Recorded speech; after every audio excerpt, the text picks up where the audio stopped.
నమస్తే అండి యూట్యూబ్ ప్రేక్షకులకు. ఫోటో వశీకరణం తెలుసుకునే ముందు మా ఛానల్ని సబ్స్క్రైబ్ చేయండి. అలాగే వీడియోని పూర్తిగా చూడండి. అనేక చోట్ల వశీకరణం పేరుతో మోసపోయి ఉంటే వెంటనే ఫోన్ చేయండి. అలాగే వశీకరణంలో అనేక రకాలుగా ఉంటాయి. ఫోటో వశీకరణం చాలా ప్రాధాన్యం. ఎవరైతే విడిపోయి ఉన్నారో, ఎవరైతే దూరంగా ఉన్నారో, లేక ఎవరైతే మన మాట వినాలి అనుకుంటున్నారో, ఈ యొక్క ఫోటో వశీకరణం ఇరువురి ఫోటోలు పేర్లు వాట్సాప్లో పంపించినట్లయితే ఈ యొక్క ఫోటోల పేర్ల మీద వశీకరణం చేయడం జరుగుతుంది.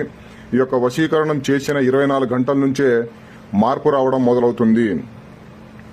దాత్రిదేవి నమస్తుభ్యం సర్వపాప కక్షాంగ్రీం పుత్రాంతేహి మహాప్రాజ్ఞే యశోదేహి బలాంచే అంబాశాంబయు పరంజ్యోతి లోకమాతే నమః. నమో కాళీ కరాళి కపాలధారిణి కరస్య వశీకరే స్వాహ. ఎవరైతే భార్యాభర్తలు గాని, ప్రేమికులు గాని, కుటుంబ సభ్యులు గాని ఎవరైనా సరే విడిపోయి ఉన్నా కూడా ఈ యొక్క ఫోటో వశీకరణంతో తిరిగి కలవడం జరుగుతుంది. అలాగే విద్య, వైద్య, వ్యాపార, ఆరోగ్య సమస్యలతో ఎవరైనా బాధపడుతూ ఉన్నా కూడా మా నెంబర్కి సంప్రదించండి. మీకు తగిన సలహా సూచనలు అందుతుంది. అలాగే మా ఛానల్ కొత్తగా చూస్తున్నట్లయితే సబ్స్క్రైబ్ చేసుకోండి. వీడియో నచ్చినట్లయితే లైక్ చేయండి.